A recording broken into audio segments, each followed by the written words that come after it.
everywhere from £50 a week up to £100 million, and they're different. They range differently from everyone, but and from country to country. To be fair, different countries have different tax laws, so with different vehicles.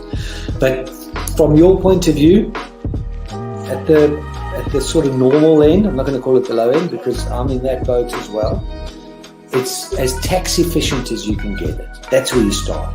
You use all the tax efficiencies and then you step up into different things.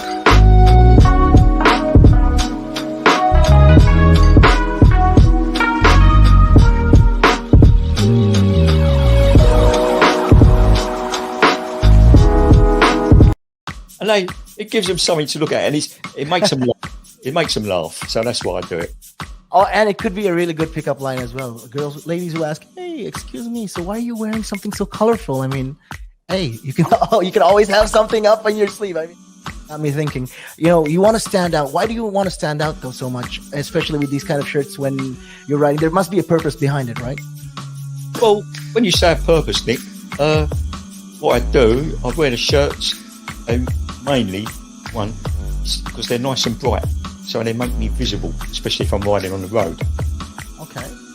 Yeah, that's very important, right? Because you want cars, Very important. And also, like, people see me in, like, calves, and perhaps I shouldn't be saying this on here, I suppose, but in the bar afterwards. All right. And it gives them something to look at, and it makes them laugh. It makes them laugh, so that's why I do it. Oh, and it could be a really good pickup line as well. Ladies who ask, "Hey, excuse me, so why are you wearing something so colorful?" I mean, hey, you can always have something up on your sleeve. I mean, you look like a guy who would do. You know me too well. You know me too well, Nick.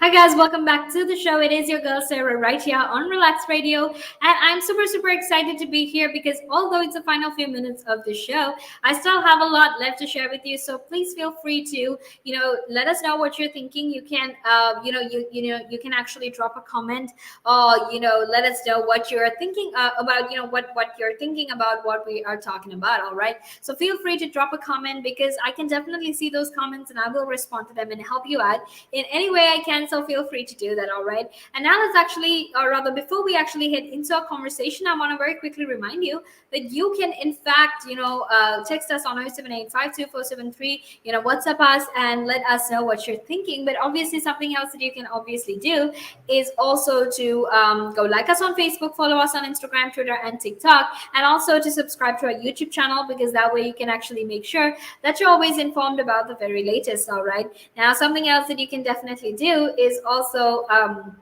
to download our app, because that's available on both the Apple App Store and the Google Play Store, and you can listen in and share your thoughts and opinions with us, because we would absolutely love to hear everything that you have to say. All right, and now let's very quickly talk about this double trouble that we have about how COVID and Brexit is causing chaos here in the United Kingdom. All right, now earlier we were talking about how business leaders, business managers are in fact calling upon the government for the relaxation of visa rules because of the supply chain crisis that we're currently having. Right now, they have stated that this could possibly be Britain's worst supply chain crisis since the 1970s, and they basically stated that if the government continues to go on like this and doesn't really relax any of the rules, any of these, essentially if they don't relax any of the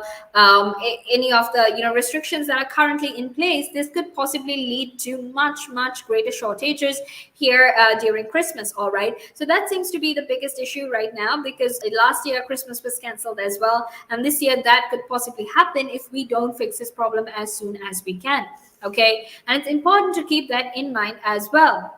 Now, with regard to everything that is happening, the government is under a lot of pressure to relax these rules because they basically stated, you know what, we want you to relax these rules as soon as you can, because if not, it's going to lead to a huge supply chain crisis. Right now, there's a shortage of hundreds and thousands of workers to drive lorries to make sure that you get deliveries across. But there's also been supply shortages in terms of food. Right now, for example, McDonald's had to stop selling milkshakes because they ran out of milkshakes, and Nando's had to close about 50 of its shops because of a shortage of chicken, right? So these are just fast food restaurants at the moment.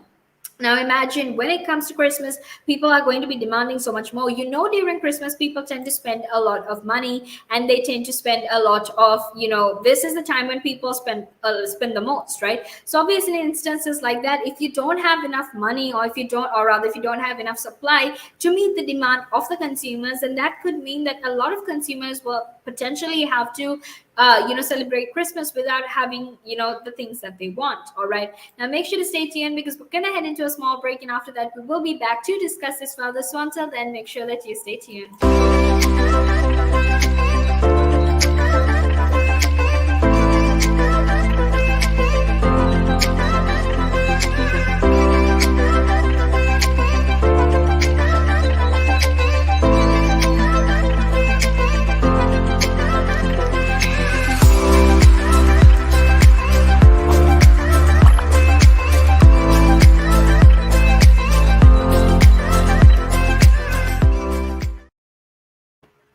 Hi guys, welcome back to the show. It is in fact the final few minutes of the show, but don't worry, because I still have a little bit more left to talk to you about the supply chain crisis here in the United Kingdom, and how COVID and Brexit have led to these outcomes, and things could possibly get much worse in the future. All right, so make sure to stay tuned, because I would love to share my thoughts and opinions with you, but I would love to hear yours as well, right? And let's very quickly head into our conversation, because we're going to be talking about how the UK government must actually allow retailers to recruit HGV drivers or even other laborers from abroad at this point of time, because if not, it's going to lead to major shortages, much worse than the ones that we have been experiencing right now. All right, now. Richard Walker, who happens to be Iceland's managing director, specifically said that the UK faced a shortage of 100,000 HGV drivers, right? And this was already causing about 30 to 40 deliveries to its stores to be cancelled daily. All right. Now, the truth is, just imagine if you have 30 to 40 deliveries being cancelled for one day. Imagine within the span of a week, how many deliveries are cancelled. Within just within that span of a week, how many deliveries are cancelled? Because if it's 30, that's about 210 deliveries a week. All right, so if it's 40, obviously it's much bigger. And the truth is, we really need to address this problem, right? Because if you're having 210 deliveries a day, or rather a week, that is being cancelled, just imagine closer to Christmas how much more these deliveries are going to rise by, right? Because we know this is the time when people demand the most amount of goods. And basically he said that Christmas is in fact one of the most important times of the year, right? It's hugely important because they start to build the stock for December in September. It's August, and it's at least the end of August, and we're already going through shortages in terms of staff, in terms of food, in terms of these deliveries that needs to be made. And it's still just the end of August, it's almost September, and they haven't even started stocking up. They haven't even started stocking up and building their stocks, essentially, right? And basically he said that this is going to lead to a much terrible situation. And something else that he specifically had to say was that the shortage of drivers, it wasn't in fact an inevitable consequence, right? It is something that definitely could have been avoided, but the EU immigration rules was definitely a self-inflicted wound that was created by the government's failure to appreciate the importance of HGV drivers, right? And he said, look, I actually I agree to what he's saying as well, because these HGV drivers are so important, right? They should specifically be classified as essential workers, because if it wasn't for them, them, who's going to, who's going to make sure that we get our deliveries on time, who's going to make sure that we actually have food and groceries to survive for the rest, for the next few days or whatnot, right? And the truth of the matter is, the work they do is equally as important as other essential and skilled workers, right? So he's actually called for all of these HGV drivers to be put in as essential and skilled workers, and that if it wasn't for them, that we wouldn't really be able to get through this pandemic. And the work they do is not recognized and appreciated, and rather it's underestimated by our government. All right, now make sure to stay tuned, because next I will be back in a few minutes, and then we'll be talking about Afghanistan. And that's an important conversation to have, because there were some bomb attack, or rather suicide bomb attacks last night, or rather yesterday, right? So that's important to talk about as well. And there's a whole lot of significant events that are happening across Afghanistan as well. So make sure to stay tuned, because I will definitely be back in the next few minutes to talk about all of that.